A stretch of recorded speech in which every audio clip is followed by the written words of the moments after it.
자, 시작하겠습니다. 오늘의 사띠 백문백답은 13번째 질문인데요. 사띠가 좋아지면 지혜가 생기나요? 라는 질문입니다. 사띠라고 하는 단어 들어보셨죠? 네. 번역하면 깨어있음이라고도 하고요. 알아차림이라고도 해요. 깨어있음과 알아차림을 하면 지혜가 생기느냐 이거예요. 생길까요? 안 생길까요? 근데 사띠 자체가 지혜는 아니에요. 사띠하고 지혜는 다른 겁니다. 이걸 구분할 줄 아셔야 돼요. 우리가 이 불자가 아주 튼튼한 신심과 행복감을 가지기 위해 필요한 오근이라고 하는 걸 배워보신 적 있으신지 모르겠네요. 5가지 뿌리. 신정진 염정회라고 하는데, 신근, 믿음의 뿌리. 정진근, 열심히 노력하는 뿌리. 그리고 염근이 바로 저 사띠예요. 그리고 정근은 집중 삼매의 뿌리. 그리고 해근이 바로 지혜이기 때문에 염근하고 해근이 따로 분리되어 있죠. 이게 뭐냐면 두 가지는 같은 게 아니라는 거예요. 하지만 저 사띠는 정근과 해근으로 나아가는 뿌리가 됩니다. 근본이 돼요. 그래서 사띠가 좋아지면 갈림길이 생긴다라는 걸 먼저 아셔야 돼요. 항상 수행을 시작할 때는 사띠 수행부터 시작이에요. 우리나라에는 윗바사나 사마타 이런 표현 들어보셨어요? 가나서는 윗바사나하고 사마타가 동시에 되는 지관 수행이에요. 지관이 동시에 되는 수행. 근데 저 남방불교에서는 윗바사나 수행하고 사마타 수행을 구분해서 하죠. 이런 표현 들어보셨죠? 이 두 가지 수행이 사띠 수행을 하다가 보면 갈림길이 생기는 거예요. 사띠 수행을 할 때 깨어있음이라고 하는 힘이 강해지면 사마타의 근본이 되고, 알아차림이라고 하는 쪽으로 이 발전이 되면 윗바사나 쪽으로 가도록 되어 있어요. 그래서 사띠가 좋아지기 시작하면 집중의 길과 관찰의 길로 나뉘어지게 되어 있습니다. 이때 어떤 선택을 하느냐에 따라 관찰의 길을 수행을 하면 이게 윗바사나인데, 이 윗바사나가 무슨 뜻이냐면 곧바로 지혜라는 뜻이에요. 관찰하면 어떻게 되느냐? 이해가 생겨요. 이해가 생기면 그것이 진리와 합당할 때 지혜로 이어집니다. 그래서 사실은 윗바사나를 하면 하자마자 지혜가 생겨요. 이게 윗바사나의 특징이에요. 그러면 집중을 잘하면 지혜가 생길까요? 안 생길까요? 집중을 잘하면 행복감은 생기는데 지혜는 안 생겨요. 네. 집중을 잘하면 행복감은 생겨요. 왜냐하면 의식이 탐욕과 분노로부터 자유로워지거든요.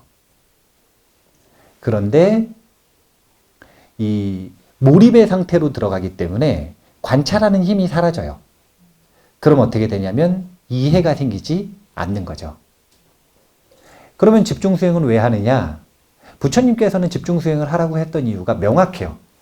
뭐 때문이냐면 집중수행을 하는 건 마치 뭐와 같은 거냐면 아주 좋은 고배율 현미경을 갖는 거나 마찬가지입니다.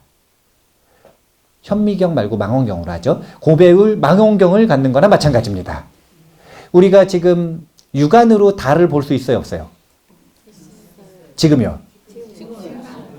고배율 망원경이 있다면요?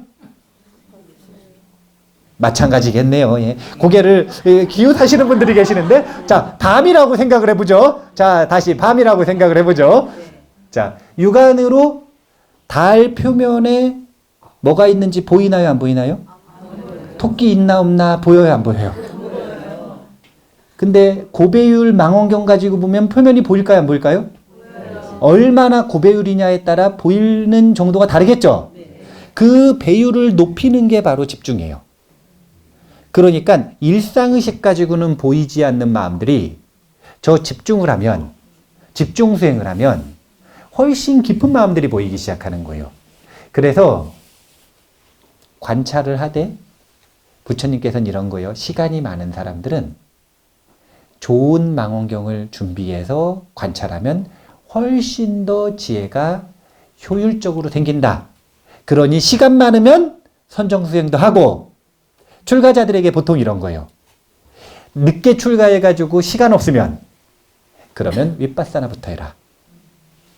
부처님은 보통 이렇게 수행 지도를 해주셨어요. 그래서 정말로 늦게 출가하신 분들은 경전 외우는 수행도 안 하고 선정 수행도 안 하고 곧바로 지혜를 얻는 윗바사나의 길로 갔고요. 아주 어릴 때 출가한 수행자들은 윗바사나부터 할 게 아니라 경전도 많이 외우고 선정 수행 다 하고 그리고서 원만하게 지혜를 닦는 윗바사나를 하도록 하셨습니다. 그래서 곧바로 지혜가 생기느냐 아니면 선정 수행을 하다가 결국은 윗바사나를 할 거니까 나중에 지혜가 생기느냐 이 차이가 있을 뿐이지 사띠가 좋아지면 지혜를 닦는 데 도움이 된다는 건 분명한 사실입니다. 사띠하고 지혜는 틀리다고 그랬죠? 이거 구분하실 수 있죠? 하지만 사띠는 지혜의 근본이다. 지혜의 근본이다. 깨어있음의 수행과 알아차림의 수행을 어렵게 생각하지 마시고 쉬운 거니까요. 엄청 쉬운 거요. 어렵다는 생각만 버리면. 지금 얼빠져 계세요? 또랑또랑 하세요? 지금 뭐 얼빠지셨어요? 또랑또랑 하죠? 그게 깨어있음이에요. 아니 이래 쉬운 걸. 뭔가 막 대단한 걸 막 이렇게 한다고 생각을 해서 자기는 못한다 자꾸 이렇게 생각을 하는데 우리는 항상 깨어있음의 힘을 쓰고 살아요. 다만 좀 얼빠져서 사는 시간이 좀 길어서 그렇지. 신경만 좀 쓰면은 또랑또랑 해줄 수 있거든요. 그게 윗바사나 길이에요. 사띠 수행이에요. 알아차림도 우리는 쓰고 있어요. 그것도 쉬운 거예요. 깨어있음과 알아차림이 어떤 차이가 있는지는 사띠 백문백답 앞편들에 있으니까 자세한 내용은 한번 보시도록 하시고 오늘의 질문에 대한 답은 충분히 된 것 같습니다. 사띠가 좋아지면 지혜가 생깁니다. 지혜를 얻고 싶으시다면 깨어있는 수행을 계속 잘 이어나가시면 됩니다. 오늘 이만 마치겠습니다. 감사합니다.